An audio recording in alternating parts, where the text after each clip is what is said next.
Solving quadratic equation ax square plus bx plus c equals 0 by using completing square method। आज हम quadratic equation को तकमीले मुरब्बा के तरीका से सॉल्व करना सीखेंगे।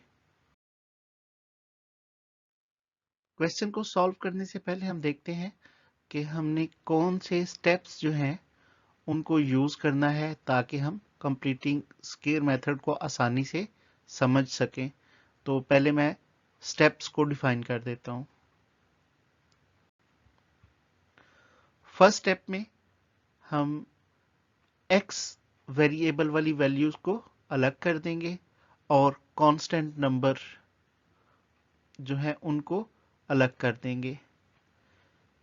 सेकंड स्टेप में x स्क्वायर की कोएफिशिएंट वैल्यू यानी अददी कीमत से ऑल साइड्स पे इक्वेशन के यानी बोथ साइड्स पे डिवाइड करेंगे। और लास्ट स्टेप में x की जो कोएफिशिएंट वैल्यू या अददी कीमत है उसके निसफ हाफ के स्क्वायर को बोथ साइड पे ऐड करेंगे। तो इन स्टेप्स को हम फॉलो करते हुए कंप्लीटिंग स्क्वायर मेथड के क्वेश्चंस को सॉल्व करते हैं। हमारे पास एक क्वाड्रेटिक इक्वेशन है। इस इक्वेशन की वैल्यू है 11x square minus 34x plus 3 is equal 0। तो स्टेप नंबर 1 को जहन में रखेंगे। स्टेप नंबर 1 में हमने पढ़ा x वाली वैल्यूज और कांस्टेंट नंबर्स को अलग करना है। तो हम 3 की साइड चेंज कर लेते हैं। उसके बाद हमने सेकंड स्टेप में पढ़ा एक्स स्क्वायर की जो कोएफिशिएंट वैल्यू है, यहां हमारे पास एक्स स्क्वायर की कोएफिशिएंट वैल्यू 11 है, उसके साथ तीनों वैल्यूज को डिवाइड कर देंगे। तो एक्स स्क्वायर का 11 से कट हो जाएगा और बाकी दोनों नंबर्स 11 डिवाइडेंड के साथ आ जाएंगे।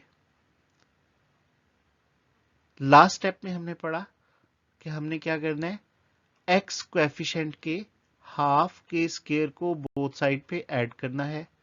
तो हमारे पास x की वैल्यू है 34/11। इसका हाफ करते हैं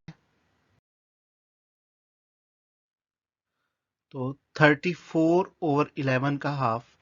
अब दो तरह से है, हम इसको मल्टीप्लाई कर दें 1/2 से या फिर डिवाइड करें 2 से। तो दोनों सूरतों में हमारे पास जो आंसर आएगा वो होगा 17/11। तो चूंकि हमने पढ़ा कि साथ ही हमने इसका स्क्वायर लेना है तो हमने ऐड कर दिया 17/11 का स्क्वायर ऑन बोथ साइड्स। अगरचे हमारी x कोएफिशिएंट वैल्यू माइनस में थी, लेकिन जब हम उसका स्क्वायर लेंगे तो स्क्वायर के अंदर माइनस प्लस हो जाता है। इस तरह लेफ्ट साइड पे x square minus 34/11x plus 17/11 का होल स्क्वायर, ये एक कंप्लीट स्क्वायर हो गया है जिसको हम क्लोज फॉर्म में लिख लेंगे x माइनस 17/11 होल स्क्वायर। जी, तो हमारे पास x माइनस 17/11 का whole square equal minus 3/11 plus 17 का स्क्वायर आ जाएगा 289 और 11 का स्क्वायर 121। अब राइट साइड का एलसीएम लेते हैं तो 11 और 121 का एलसीएम आएगा 121। 11 जार 121, 11 को 3 से मल्टीप्लाई करेंगे तो 33, जबकि 121 को 121 से डिवाइड करेंगे तो आंसर 1 आएगा और 289 को 1 से मल्टीप्लाई किया तो 289। दोनों को सब्ट्रैक्ट करते हैं 256/121। अब स्क्वायर रूट को लेते हैं ताकि स्क्वायर कट कर सकें।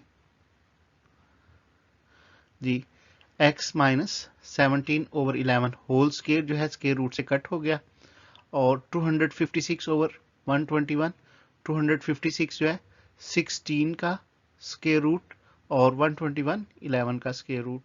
तो इसका हम प्लस माइनस साइन ऐड कर देंगे।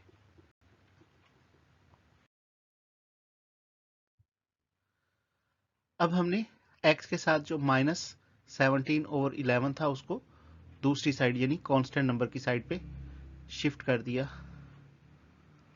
दोनों वैल्यूज का जो डिनोमिनेटर है वो 11 है, जिसे कॉमन कर लेंगे।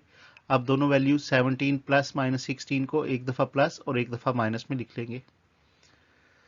तो x equal 17 plus 16/11 and x equal 17 minus 16/11। Simplify किया तो x की वैल्यू आ गई 33/11 एंड x इज इक्वल 1/11। 33 और 11 की कटिंग हो जाएगी तो 11 3s आर 33।